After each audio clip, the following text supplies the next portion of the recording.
Hello students, आज हम लोग पढ़ने वाले हैं बिजनेस एंटिटी कंसेप्ट।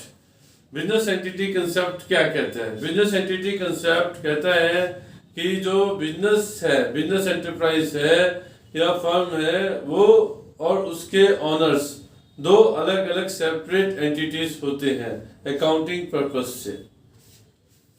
इसमें दो चीजों का ध्यान रखना है। पहला ये कि जो पर्सनल ट्रांजैक्शंस होती हैं वो रिकॉर्ड नहीं की जाती अकाउंट्स में, वो केवल बिजनेस ट्रांजैक्शंस को ही हम लोग रिकॉर्ड करते हैं, पर्सनल ट्रांजैक्शंस को रिकॉर्ड नहीं करते हैं। दूसरा जो हमने ध्यान रखना है वो ये है कि अगर दो बिजनेस एंटरप्राइजेस हैं सेम ऑनर के, तो एक बिजनेस एंटरप्राइजेस के जो ट्रांजैक्शंस होंगी वो अलग रखी जाएंगी और दूसरे बिजनेस की जो ट्रांजैक्शंस होंगी वो अलग रखी जाएंगी, यानी कि दोनों बिजनेसेस को हम अलग अलग एंटिटी मानेंगे।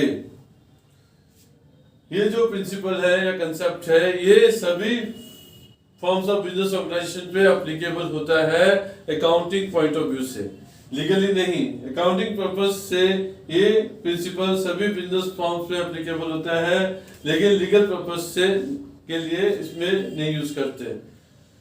अब देखें तो जॉइंट स्टॉक कंपनीज होती हैं, जिसकी जॉइंट स्टॉक कंपनीज मतलब जो जिनकी अपनी सेपरेट लीगल एग्जिस्टेंस होती है, उस वहां पे ये प्रिंसिपल अप्लाई करना बहुत आसान हो जाता है। लेकिन जहाँ पे ऑनर और बिजनेस की in the eyes of law वो सेपरेट पहचान नहीं है, वहां पे इसको अप्लाई करना डिफिकल्ट हो जाता है, जैसे पार्टनरशिप और सोल प्रोप्राइटरशिप। अब हम लोग देखते हैं बिजनेस एंटिटी कंसेप्ट के क्या इफेक्ट पड़ते हैं, क्या असर होता है उसका। सबसे पहला जो इफेक्ट है वो यही है कि केवल बिजनेस ट्रांजैक्शंस को ही अकाउंट्स में रिकॉर्ड करते हैं, पर्सनल ट्रांजैक्शंस को हम रिकॉर्ड नहीं करते हैं। दूसरा इफेक्ट ये है कि जब बिजनेस के एसेट्स को कैलकुलेट करते हैं, हम ये देखते हैं कि बिजनेस के एसेट्स कितने हैं, तो हम जो है ऑनर के पर्सनल एसेट्स को इग्नोर कर देते हैं, उनको इंक्लूड नहीं करते हैं।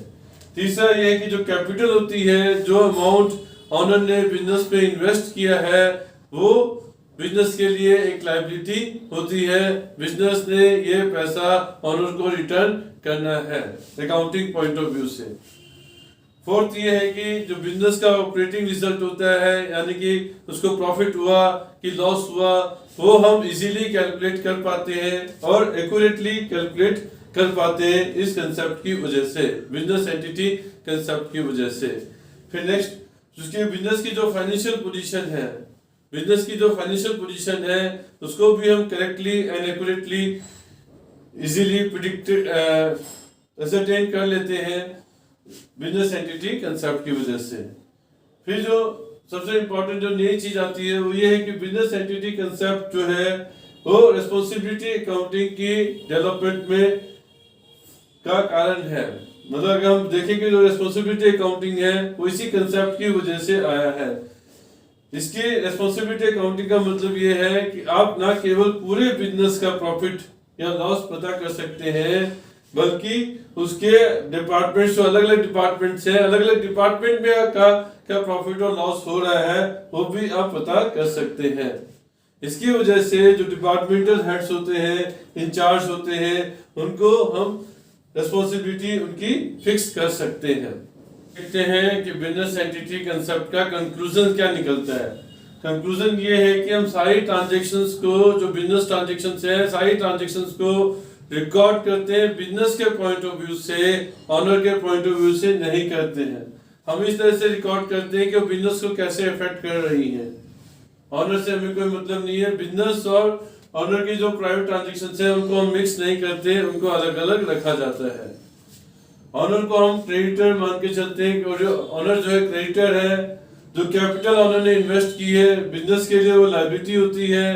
ये अज्यूम किया जाता है कि बिजनेस ने वो जो कैपिटल है वो ऑनर से बोरो करी है, किसी आउटसाइड पार्टी से बोरो करने की बजाय उसने, बिजनेस ने जो है ऑनर से वो पैसा बोरो किया है, इसलिए बिजनेस ने वो पैसा लौटाना भी है, इसीलिए बिजनेस ऑनर जो है वो क्रेडिटर है बिजनेस का, और उसकी कैपिटल बिजनेस के लिए लायबिलिटी हो जाती है।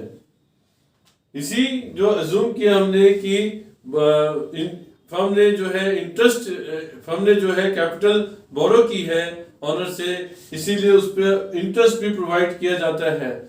इंटरेस्ट ऑन कैपिटल देने का रीजन भी यही है कि हम अगर किसी और से बोरो करते तो उसको भी इंटरेस्ट देते, इसलिए फर्म अज्यूम कर रही है कि फर्म ने ऑनर से बोरो किया है पैसा, इसलिए फर्म जो है ऑनर को इंटरेस्ट पे कर रही है कैपिटल पे, और जब इंटरेस्ट पे कर रही है कैपिटल पे तो फर्म के लिए वो एक एक्सपेंस हो जाता है।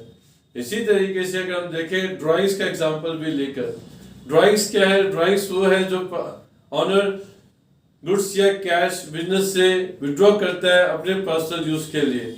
यहाँ पे वो बिजनेस से बोरो कर रहा है, बिजनेस से पैसा निकाल रहा है, तो उसकी बिजनेस की लायबिलिटी कम हो जाती है, यानी कैपिटल जो है रिड्यूस हो जाती है, और बिजनेस इस ड्राइंग पे इंटरेस्ट भी चार्ज करता है। जैसे इंटरेस्ट कैपिटल पे इंटरेस्ट दे रहा था, अब यहाँ पे ड्राइंग्स पे बिजनेस जो है इंटरेस्ट चार्ज करता है, तो वो बिजनेस के लिए इनकम हो जाती है और रेवेन्यू हो जाती है बिजनेस के लिए, और जो है कैपिटल जो है वो रिड्यूस्ड हो जाएगी। थैंक यू स्टूडेंट्स, ये हमारा बिजनेस एंटिटी कंसेप्ट जो है कंप्लीट होता है। उम्मीद करता हूँ कि आपको ये कंसेप्ट क्लियर हुआ होगा।